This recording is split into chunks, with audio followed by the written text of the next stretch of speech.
ปลาบู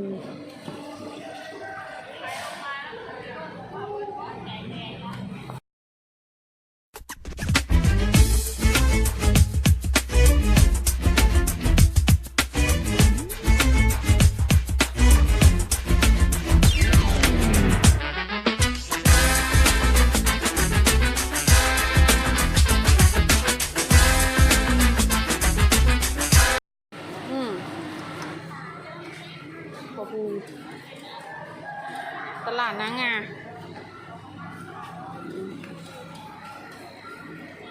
ปลาบูใหญ่ใช่ไหมวะ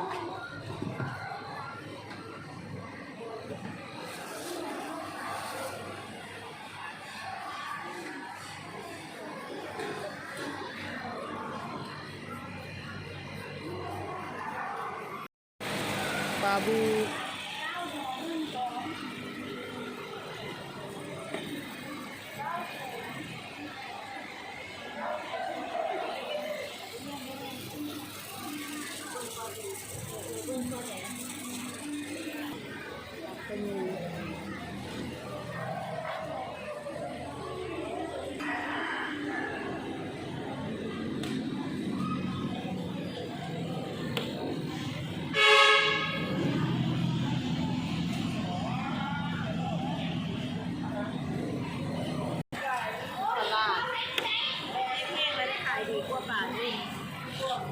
ปลาบูใหญ่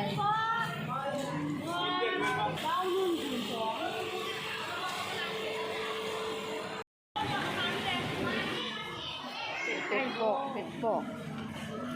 ซื้อมาขาม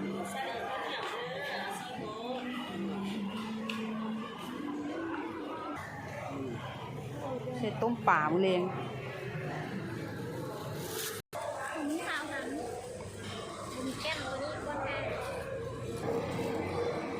จ่อง10,000เลยนี่50ตัวนี้ครึ่งโลกับครึ่งโลนี่โลอะไรนี่20,000มันมีแก้นของละโล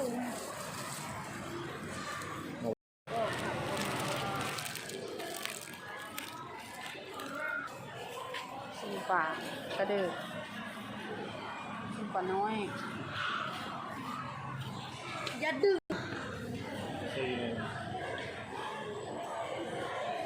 มันไข่ยาขึ้นเมือง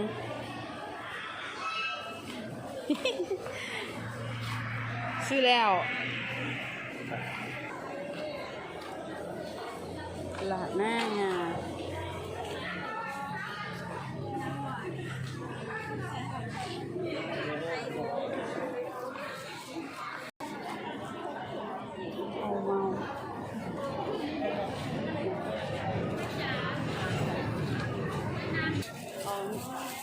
ขาดใน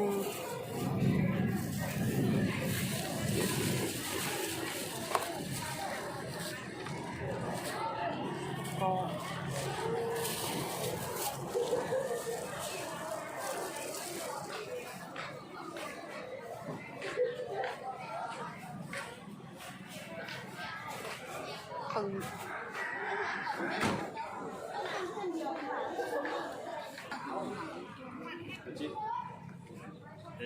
แล้ววันนี้ว่าจะมีตัวแช่เย็นบ่ตรงนี้อ่ะปั้นเนื้อหน่วยหนึ่งนะเอาหน่วยมีเนื้อเด้อเอาหน่วยหนึ่งเอาหน่วยที่มันเป็นเนื้อที่มาคุย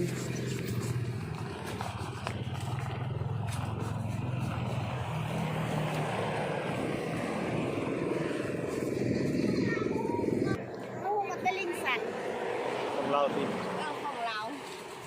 มัตตลินซันตลาดนางงาเอา4 โล